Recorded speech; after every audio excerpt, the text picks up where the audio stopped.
কঠোর নিরাপত্তা বেষ্টনীতে শাহজালাল আন্তর্জাতিক বিমানবন্দর।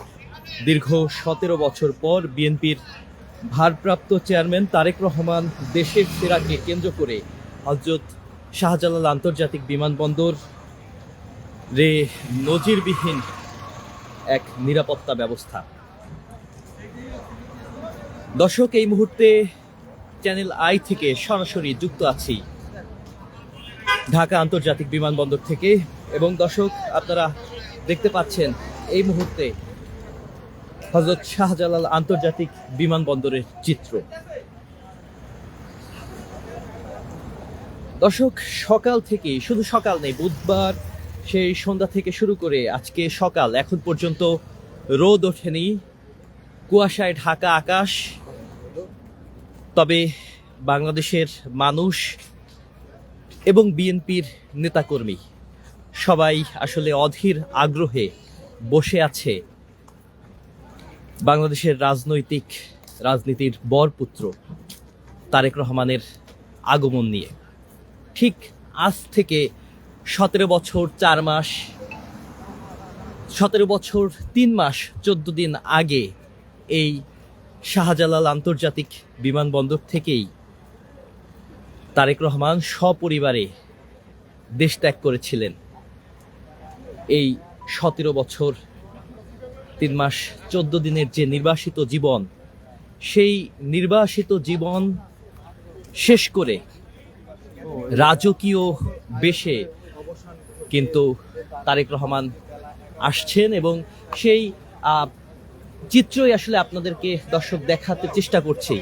আজ থেকে সেই 17 বছর বা 6314 দিন আগে যখন তারেক রহমান এখান থেকে নির্বাসিত জীবনের জন্য লন্ডনের উদ্দেশ্যে পাড়ি জমান, সেই দিন আর আজকের সেই রাজকীয় একটি দিন আমরা এখানে দেখতে পাচ্ছি যে নিশ্ছিদ্র নিরাপত্তা ব্যবস্থাকে আসলে যাকে বলে, সেনাবাহিনী, বিজিবি, পুলিশ, সোয়াট টিম, ডগ স্কোয়াড থেকে শুরু করে আর্ম ফোর্স ব্যাটালিয়ন যৌথভাবে কাজ করছে। আমরা ইতোমধ্যে কয়েকবার আসলে আমরা দেখেছি যে একের পর এক সেনাবাহিনীর বহর, পুলিশের বহর, এবং আমরা যদি আপনাদের দেখাতে চাই সে র্যাবের গাড়ি আমাদের সামনে।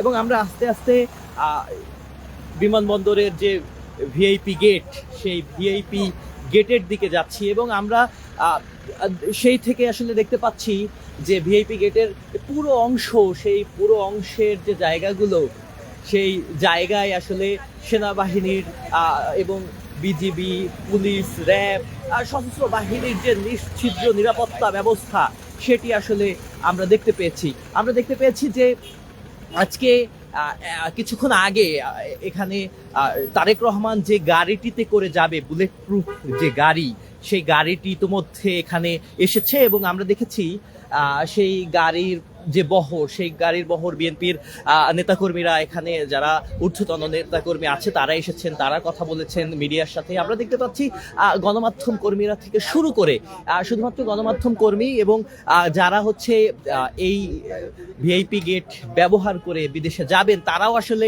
আসছেন। তবে এখানে যেটি আসলে দেখার বিষয় সেটি হচ্ছে বিভিন্ন সময় এই জায়গাটিতে বা এই বিমানবন্দরে সব সময় আসলে নিরাপত্তা বেষ্টনী থাকে। তবে আজকের যে নিরাপত্তা বেষ্টনী সেটি হচ্ছে, আপনাদেরকে দর্শক আগেই বলেছি, বাংলাদেশের রাজনীতির বরপুত্র তারেক রহমান, সেই তারেক রহমানের আগমন কেন্দ্র করে আমরা দেখাতে যদি আপনাদের চেষ্টা করি, পাশে পুলিশ, আর্ম ফোর্স ব্যাটালিয়ন, সেনাবাহিনী, সোয়াত এবং র্যাবের সদস্য আর সবাই কিন্তু এখানে অস্ত্রে সজ্জিত হয়ে তারা কিন্তু এই মুহূর্তে সেই ভিআইপি গেটের বাহিরে অবস্থান করছেন এবং ভেতরে অবস্থান করছেন। দর্শক, আপনাদেরকে জানিয়ে রাখতে চাই, আজ থেকে দিন হিসেব করলে 6314 দিন আগে 6314 দিন আগে তারেক রহমান কিন্তু দেশ ত্যাগ করেছিলেন। সেই 11ই সেপ্টেম্বর 2008 সালে। এরপরে কিন্তু দীর্ঘ 17 বছর 3 মাস 14 দিন পেরিয়ে গেছে। সেই 17 বছর 3 মাস 14 দিন পরে আজকে তার যে আগমনী, সেটি আসলে বলতে গেলে রাজকীয়ই বলা যায়। সেখানে আমরা যদি আপনাদেরকে দেখানোর চেষ্টা করছি, পুরো এই লাউঞ্জ থেকে যখন উনি চেক আউট করে বের হবেন, পুরো লাউঞ্জ থেকে শুরু করে সেই পুরো জায়গাটি আমরা ভেতরে দেখানোর যদি চেষ্টা করি আপনাদের, পুরো জায়গাটি কিন্তু আইন শৃঙ্খলা রক্ষাকারী বাহিনীর সদস্যদের দ্বারা একটি নিরাপত্তা ছাউনি এবং বেষ্টনী তৈরি করা, যেখানে আসলে এবং এখান থেকে শুরু করে আমরা যেখান থেকে একেবারে হেঁটে এসেছি এই রাস্তার একেবারে মাথা পর্যন্ত আসলে সেই নিশ্ছিদ্র নিরাপত্তা আসলে যাকে বলা হয় সেটি আসলে বিরাজমান। যেটি দর্শকের আগেও আপনাদেরকে বলেছি যে 2008 সালের সেই সেপ্টেম্বরের 11 তারিখ যখন তারেক রহমান দেশ ছেড়ে নির্বাসনের জীবনে লন্ডনের উদ্দেশ্যে পাড়ি দেন, সেই দিন থেকে এবং আজকের দিন বলতে গেলে 17 বছরের নির্বাসনের যে জীবন, সেই জীবন শেষ করে তিনি কিন্তু একটি রাজকীয়ভাবে তার যে আগমন, সেই আগমনই আসলে আমরা দর্শক দেখতে পাচ্ছি। আমরা এখানে কিছুক্ষণ আগে যেটি দেখতে পেয়েছি, তারেক রহমানকে বহন করবে যে গাড়িটি, বুলেট প্রুফ যে গাড়ি, সেটি কিন্তু ইতোমধ্যে এই যে লাউঞ্জ, এই ভিআইপি গেট, সেই ভিআইপি গেটে চলে এসেছে এবং আমরা দেখেছি যে এখানে সেই নিরাপত্তা ব্যবস্থা, তার গাড়ির যে বহর, সেটি আমরা দেখতে পেয়েছি। এবং এখানে আপনাদেরকে যদি আরো দেখানোর চেষ্টা করি, এখানে র্যাব আইন শৃঙ্খলা রক্ষাকারী বাহিনীর যে গাড়িগুলো, র্যাবের গাড়ি, এরপরে আমরা দেখেছি বর্ডার গার্ড বাংলাদেশের গাড়ি, সেনাবাহিনীর গাড়ি, যে নিশ্চিদ্র নিরাপত্তা ব্যবস্থা, সেই নিশ্চিদ্র নিরাপত্তা ব্যবস্থাই কিন্তু দর্শক আপনাদেরকে দেখানোর চেষ্টা করছি। দর্শক, এখানে আপনাদেরকে বলে রাখতে চাই, আজকে যে তারেক রহমান আসছেন, তিনি কিন্তু সপরিবারে বাংলাদেশে আসছেন।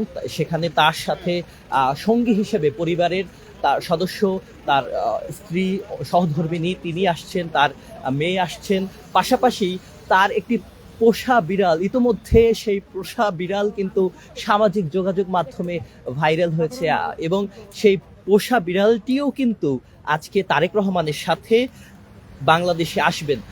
বাংলাদেশের এই মাটিতে তার পা রাখার কথা আছে বেলা 11:55 দিকে, যদিও একটু এদিক সেদিক হতে পারে, কারণ 11:55 যদি তার ফ্লাইট BG202 যদি বাংলাদেশে ল্যান্ড করে, তারপরও আসলে চেক আউটের যে সেখান থেকে আরো 20 থেকে 25 মিনিট আরো লাগতে পারে। এরপরে তিনি এখান থেকে সরাসরি তিনি চলে যাবেন 300 ফিট। সেই 300 ফিটে কিন্তু তার জন্য তাকে অভ্যর্থনা জানানোর জন্য একটি বিশাল স্টেজ করা হয়েছে এবং ঢাকা শহরে বিগত কয়েকদিন ধরে বিএনপির নেতাকর্মীরা কিন্তু ভিড় জমাচ্ছেন এবং আমরা বিভিন্ন সময় আমাদের সহকর্মী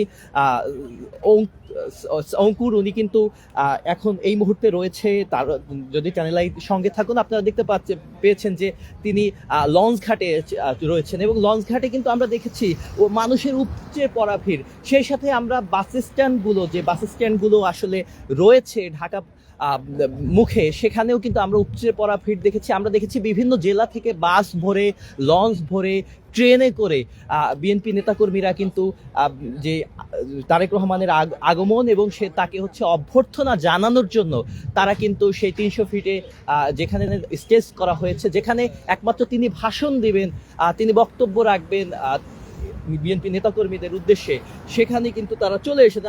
আমরা দেখেছি কালকে দিনভর, আমরা রাতেও দেখেছি যারা এই কনকনে শীতে, আজকে কিন্তু ঢাকা শহরে বা বলতে গেলে শৈত্যপ্রবাহ, সেই শৈত্যপ্রবাহ ঠেলে রাতে কিন্তু তারা এখানে ছিলেন। অনেকেই রাস্তার পাশের যে ডিভাইডার, সেই ডিভাইডারে ছিলেন, ডিভাইডারের উপরে ঘুমিয়েছেন, কেউ রাস্তায় তারা রাস্তার ডিভাইডারে ঘুমিয়েছেন এবং কেউ মশারি নিয়ে এসেছেন। আমরা রাতে দেখেছি যে বিএনপির পক্ষ থেকে তারা কিন্তু কম্বল বিতরণ করেছে, কারণ এত পরিমাণ শীত। আমরা এখন যারা মাঠে কাজ করছি বা এখন যারা আসলে আছেন, তারাও আসলে ভারী জ্যাকেট ছাড়া আসলে কাজ করা সম্ভব হচ্ছে না। প্রচণ্ড ঠান্ডা এবং সেই ঠান্ডার সাথে যে হিমবাহ হাওয়া, সেটিও আমরা সেই ঠান্ডায় কিন্তু আমরা দেখেছি নেতাকর্মীরা এসে সেই ডিভাইডারের উপরে, সেই 300 ফিটের ডিভাইডারের উপরে তারা থেকেছেন। তাদের অনেকের কাছে জিজ্ঞেস করা হয়েছিল রাতে। আমাদের সহকর্মী চ্যানেল আইয়ের সহকর্মী ইখতিয়ার উদ্দিন, তিনি কিন্তু কাজ করেছেন। ইখতিয়ার তিনি কয়েকজনের সাথে কথা বলেছেন এবং আমরা সেখান থেকে দেখেছি যে যারা এখানে এসেছেন তারা বলছেন আমরা এক ঝলক আমার নেতাকে দেখতে চাই। 17 বছর ধরে নেতাকে না দেখার যে আক্ষেপ, সেটি তারা প্রকাশ করেছেন। দর্শক, আর কিছুক্ষণের অপেক্ষা। এখন বাজে 9:53, 11:55 বা 12টা, 12:30টার দিকে আমরা দেখতে পাবো যে তারেক রহমান এই যে এই লেন ধরেই আসলে বাংলাদেশের মাটিতে পা রেখেছেন, এই লেন ধরেই আসলে তিনি যাবেন। সেই যে অপেক্ষা, নেতাকর্মীরা কিন্তু অধীর আগ্রহী। শুধু নেতাকর্মীরা না, বাংলাদেশের প্রতিটি ঘরে ঘরেই আসলে যারা আসলে এই তারেক রহমানকে পছন্দ করেন, বিএনপির রাজনীতি পছন্দ করেন, বা মানুষ হিসেবে তাদেরকে যারা পছন্দ করেন, তাদের বাংলাদেশের রাজনৈতিক ইতিহাসে মেজর জিয়ার যে অবদান, সেই অবদানকে যারা বিশ্বাস করেন, সবাই কিন্তু আসলে মুখিয়ে আছে তারেক রহমানকে এক ঝলক দেখার জন্য। সেটি হোক সামনাসামনি, হোক টেলিভিশনের পর্দায় বা বিভিন্ন মাধ্যমে। আমরা সরাসরি আজকে তারেক রহমানের যে আগমন, সেটি দেখানোর চেষ্টা করব। চ্যানেলের সঙ্গে থাকবেন। ঢাকা আন্তর্জাতিক বিমানবন্দর থেকে চ্যানেলের সর্বশেষ। ধন্যবাদ।